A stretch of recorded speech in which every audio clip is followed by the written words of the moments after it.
In a remote corner of the universe, where humanity and aliens coexisted in fragile harmony, something changed forever. A mysterious virus emerged from the shadows, transforming its victims into soulless, flesh-hungry creatures. The lines between species blurred as chaos consumed entire cities. Can this unlikely alliance survive the apocalypse? Discover how hope can be reborn even in the darkest times. This is the story of Eternal Eclipse. The planet Zorath 7 was a unique place in the cosmos. Its blue atmosphere shone like a sapphire under three suns that illuminated it almost constantly. Here, more than 2 centuries ago, humans arrived in search of a new home after the devastation of their own world. But they were not alone. The natives of Zorath 7, known as the Caliph, were tall and graceful beings with translucent skin that reflected the starlight. Although there were initial tensions, both species learned to coexist, building an advanced society based on shared technology. The capital, Nova Symbiosis, was an architectural marvel. Floating towers made of alien crystal rose above vast green plains, while aerodynamic vehicles soared through the skies. Yet beneath this facade of progress and peace, there were persistent rumors of secret experiments taking place deep within the eastern continent. No one knew exactly what human and Kalis scientists were doing there together, but some said they were playing with forces they didn't fully understand. It was during a seemingly ordinary day when everything changed. In one of the underground laboratories, a team led by Dr. Elena Vargas was attempting to develop a treatment to cure genetic diseases using combined human and Caliph DNA. What they didn't anticipate was that one of their subjects, a genetically modified primate, would escape due to a failure in the containment system. The animal was carrying a mutated pathogen, originally designed to reprogram damaged cells. But now, out of control, this organism began to spread rapidly. The first signs were subtle. People reporting unusual dizziness, high fever, and drastic changes in behavior. Then the unthinkable happened. In a small farming community near the mountains, dozens of residents began attacking each other for no apparent reason. Their eyes turned completely black, and their bodies seemed to move with a supernatural energy. It soon became clear that these weren't simple riots. Something far worse was happening. The media initially tried to downplay the situation, calling it a localized outbreak. But pirated broadcasts began to spread, showing chilling images of streets littered with corpses and deformed creatures lurking in the darkness. People panicked. Supermarkets were looted, airports collapsed, and families tried to flee to rural areas, mistakenly believing they would be safer away from the cities. Meanwhile, on Nova Symbiosis, the Intergalactic Council, composed of human and Caliph leaders, met in emergency session. The Caliph ambassador, Trallin, argued that they should immediately close the city's borders to prevent the spread of the virus. But many humans objected, fearing that this would lead to total economic collapse. Arguments escalated into shouting matches, making it clear that interspecies unity, though fragile before, was now in danger of crumbling completely. And so, the end of the world as they knew it began. The virus quickly spread beyond the borders of the small farming community. Public transportation, open markets, and crowded spaces became hotspots of mass contagion. Each infected person carried a deadly burden. The pathogen altered their biology at the cellular level, transforming them into insatiable predators. They didn't just attack the living. They also sought to expand their numbers, biting and tearing at flesh until the victim succumbed and was reborn as one of their own. What made this epidemic even more terrifying was its ability to cross species barriers. The Caliph, whose biology differed greatly from humans, were not immune to the virus. On the contrary, they seemed to be especially susceptible, perhaps due to their accelerated metabolism. When a group of Caliph workers was attacked at a manufacturing plant near Nova Symbiosis, panic reached unimaginable levels. The streets filled with screams as both groups, humans and Caliph, desperately fled, seeking refuge wherever they could find it. The intergalactic government tried to implement quarantines, but it was too late. Military teams sent to contain the situation returned decimated, if they returned at all. Communications failed constantly, and power grids began to collapse.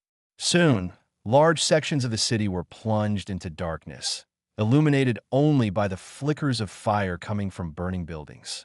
Amid the chaos, stories of survival emerged. A young human engineer named Mira Cross managed to escape with her Caliph companion, Kale Thun. The two had been working on a joint project to improve the energy efficiency of urban transportation systems. When a virus broke out, they decided to abandon everything and seek refuge on the outskirts of the city. During their escape, they witnessed scenes they would never forget. Families separated by makeshift barricades, children running barefoot while being chased by deformed creatures, elders praying in the ruins of ancient temples. But not all was hopeless. Amid the chaos, some groups began to organize. A former human soldier named Marcus Kane led a small army of volunteers, armed with whatever they could find: construction tools, improvised weapons, and even old laser rifles confiscated years before. Fighting alongside him was Lyra, a Caliph warrior trained in close combat, whose natural skills proved invaluable against the infected. However, confronting the infected wasn't enough. The real challenge lay in understanding what exactly they were dealing with. Dr. Elena Vargas, who had been present at the lab where it all began, tried to contact any scientist who still had access to working equipment. She knew that if they didn't find a solution soon, it would only be a matter of time before the entire population was reduced to dust. As the streets of Nova Symbiosis turned into hell, small pockets of resistance began to emerge. Marcus Kane and Lyra led one of the most organized groups, known simply as the Resistors. Their base of operations was located in the ruins of an abandoned space station on the outskirts of the city. This facility, though run down, offered sufficient protection against the infected thanks to its thick metal walls and sealed ventilation systems. Coexistence between humans and Caliph within the group was not easy. Many of the humans still distrusted the aliens, fearing they were more vulnerable to the virus or might even be involved in its creation. On the other hand, some Caliph saw humans as responsible for the disaster, blaming their scientific arrogance for the outbreak. However, Marcus and Lyra worked tirelessly to maintain unity. They knew that only together could they have any chance of survival. One day, while exploring an abandoned pharmaceutical laboratory in search of medical supplies, the group discovered something unexpected: a holographic recording of Dr. Elena Vargas. In it, the scientist briefly explained the origins of the virus. According to her, the pathogen had originally been designed as part of a secret military project called Project Umbra. The initial goal was to create a biological weapon capable of neutralizing entire armies without causing permanent damage. But something went wrong during final testing, and the virus mutated, taking on characteristics never seen before. The revelation stunned the group. Not only did it confirm that the virus was artificial, but it also implied that someone, either human or Caliph, had been playing with fire. Marcus decided they needed to find Dr. Vargas. If anyone could help them understand how to stop the virus, it was her. So, they planned a dangerous mission to the underground lab where it all began. The journey to the underground laboratory would not be easy. Located in the heart of the eastern continent, the complex was surrounded by miles of dense jungle and treacherous mountains. Furthermore, according to the scattered reports they had gathered, the area was swarming with infected individuals, including some who appeared to have developed superhuman abilities due to additional mutations brought on by the virus. The team prepared meticulously. Although their weapons were rudimentary, they relied on Marcus's tactical experience and Lyra's strategic skills. They also carried improved communication devices, created by Mira Cross using parts salvaged from a space station. These devices would allow them to maintain constant contact between the group members, crucial for coordinating movements in hostile terrain. Along the way, they faced multiple challenges. One night, while camping near a river, they were ambushed by a group of infected who seemed to move with inhuman speed. The resistors fought valiantly, but lost 2 companions in the confrontation. It was then that Kale Thun, who had remained silent for much of the journey, took the initiative. Using his heightened senses, he detected movement patterns in the nearby trees and guided the group to a temporary shelter. Finally, after days of arduous progress, they reached the lab. What they found there exceeded their worst expectations. The place was completely destroyed, with debris covering every hallway and electrical cables hanging from the ceiling. But most worrying was the presence of advanced infected creatures that seemed to have fused parts of different species. Some had razor-sharp claws, others emitted ultrasonic sounds that disoriented their enemies. Inside the lab, the group managed to access a partially functional data terminal. There, they found fragments of information suggesting the virus affected not only physical bodies but also the mind. Encrypted documents mentioned something called the link, a phenomenon that connected all infected individuals at the neural level, allowing them to act as a single collective entity. This would explain why the attacks seemed so coordinated. But the most important thing was discovering that Dr. Vargas was still alive. According to records, she had escaped from the lab shortly after the initial outbreak and was now in a secret bunker located at the planet's North Pole. To get there, they would have to cross territories controlled by massive hordes of infected. The decision to continue wasn't easy, but Marcus knew they had no other choice. The journey to the North Pole presented new challenges. The extremely cold climate and constant magnetic storms made any attempt at the crossing extremely dangerous. Furthermore, the team had to deal with a lack of resources and low morale after losing several teammates in the laboratory. During a brief pause on a glacier, Mira had a brilliant idea. Using components collected in the lab, she managed to modify an abandoned all-terrain vehicle to adapt it to polar conditions. This invention proved vital to the group's progress, allowing them to cover greater distances in less time. Along the way, they came across an isolated human community that had managed to survive thanks to its remote location. These survivors, led by a woman named Anya, shared stories of sightings of unknown alien craft hovering over the area. At first, Marcus and his team thought these were unfounded rumors, but they soon began seeing strange lights in the night sky. When they finally arrived at the bunker, they discovered it was heavily guarded by automated drones and force fields. After disabling the security systems with Myra's help, they gained entry. Inside, they found Dr. Vargas, who had been working tirelessly on a possible cure. But what she revealed changed everything. Dr. Elena Vargas was a woman consumed by the weight of her own decisions. Her face, gaunt and full of emotional scars, reflected the long nights spent working tirelessly. When Marcus and his team entered the bunker, she greeted them with a mixture of relief and resignation. She knew that sooner or later someone would come looking for her, but she also knew that what she had to tell them wouldn't be easy to accept. "The virus was no accident," he began, his voice barely more than a hoarse whisper. "It was deliberately designed to destabilize coexistence between humans and Caliph." He explained that while Project Umbra had initially been conceived as a controllable biological weapon, certain elements within the human government had decided to use it as a political tool. The goal was not just to create chaos, but to sow irreparable distrust between both species, thus ensuring that humans could claim Zorith, 7 as their own without significant resistance. But something went terribly wrong. During final testing, the virus escaped controls due to a failure in safety protocols. What no one anticipated was that the pathogen would evolve so rapidly, acquiring characteristics that made it even more lethal. According to Dr. Vargas, the virus not only attacked the physical body but also altered neural connections, creating a collective network among those infected known as the Link. This explained why the attacks seemed so coordinated and efficient. "And there's something else," Vargas continued, staring at Lyra and Kael'thon. "The virus is mutating again. The data I've collected suggests it will soon begin affecting other life forms on the planet, including plants and animals.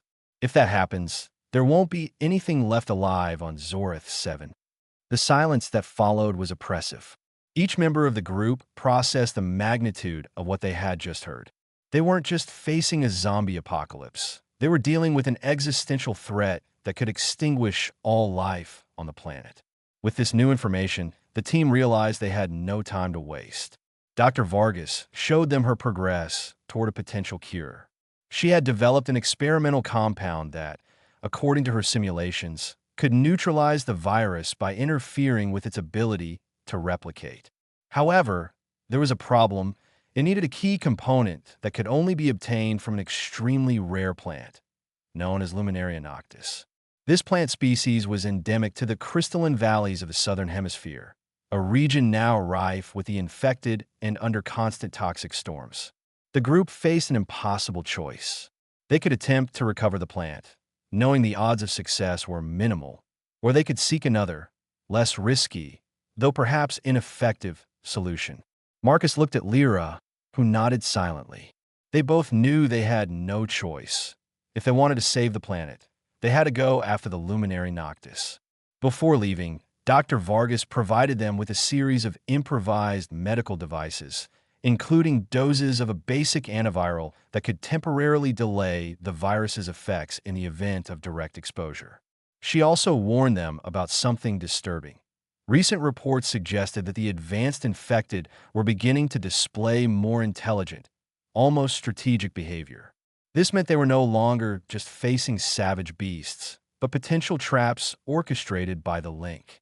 The journey to the southern hemisphere was one of the most dangerous the group had undertaken to that point. The crystalline valleys, famous for their shimmering geological formations that reflected the light of the three suns, now looked like something out of a nightmare. The once majestic structures were covered in blackish fungus, a byproduct of the virus that contaminated everything it touched. The air was thick with toxic particles that forced the team to wear makeshift respirator masks. When they reached the edge of the valley, they found disturbing signs of recent activity. Remains of abandoned human camps, burned vehicles, and mutilated bodies scattered across the terrain indicated that others had attempted the same thing and failed.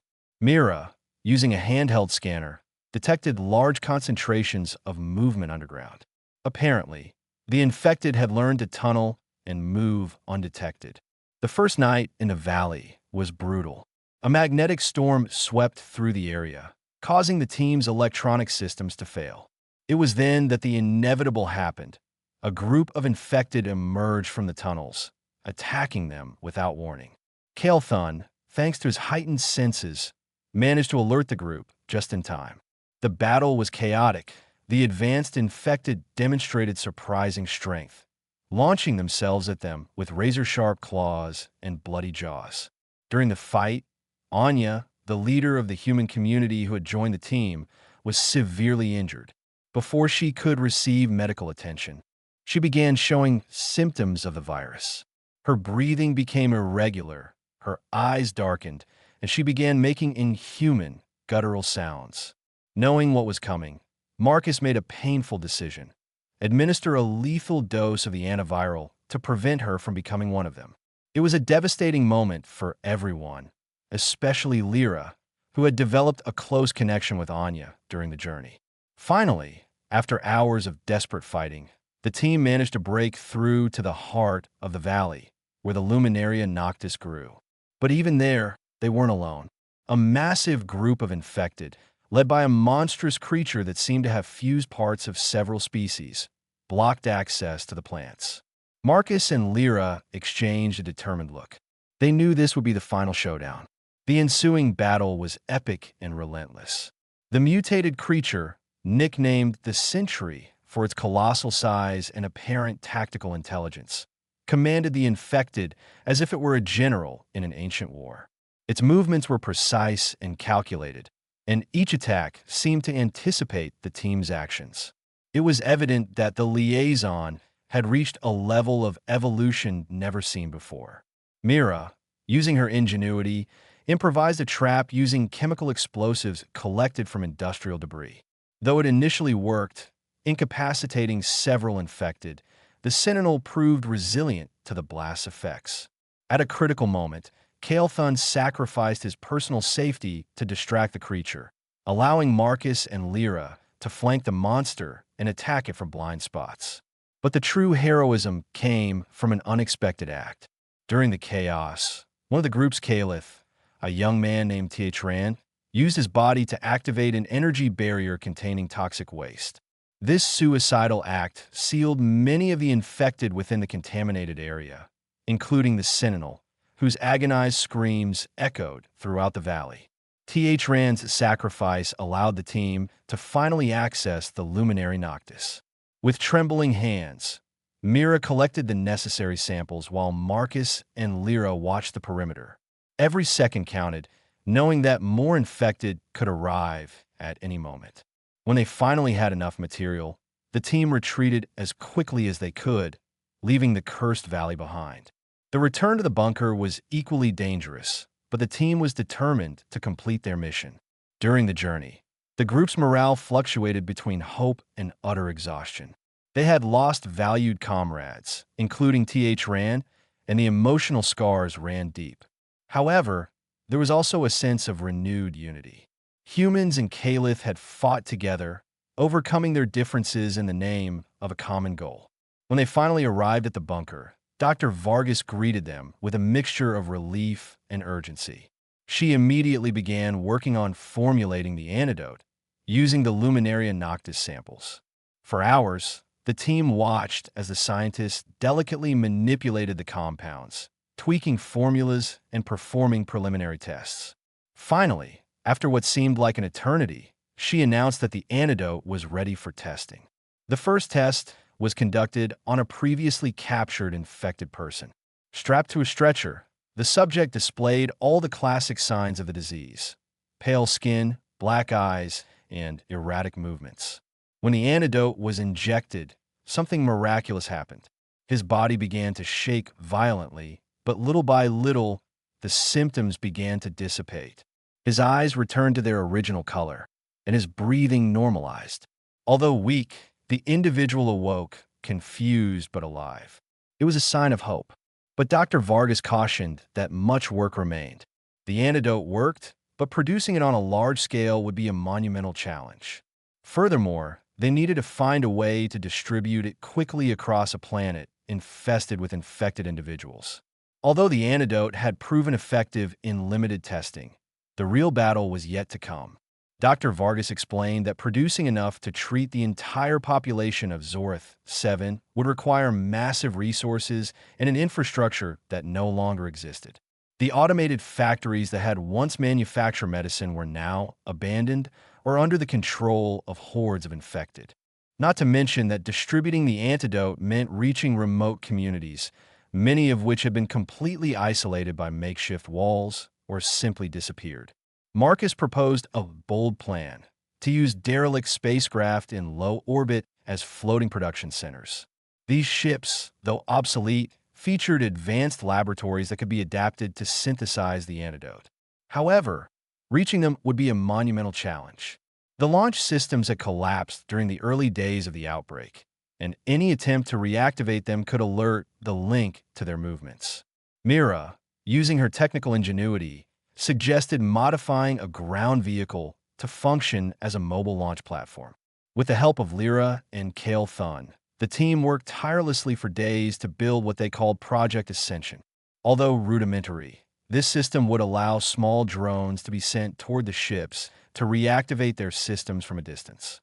During this time, tensions between humans and Caliph within the bunker began to resurface. Some members of the group argued that they should prioritize saving the human survivors before trying to help the Caliph, who remained more vulnerable to the virus due to their unique biology. Lyra responded firmly, "If we let my kind die, then all of this will be for nothing. The cure must be universal, or will be nothing." Finally, after weeks of grueling work, Project Ascension was launched. The first launch was successful. A drone connected with one of the orbital ships and activated its automated systems.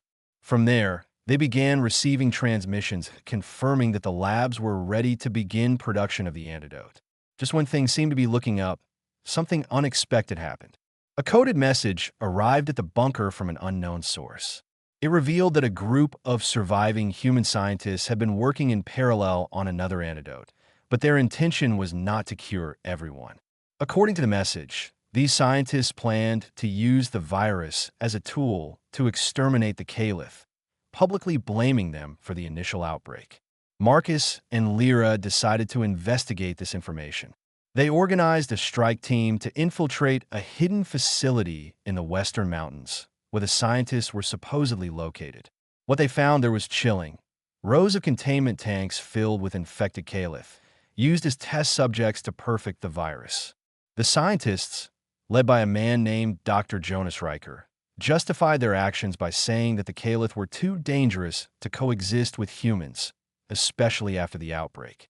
The confrontation quickly escalated into a violent standoff.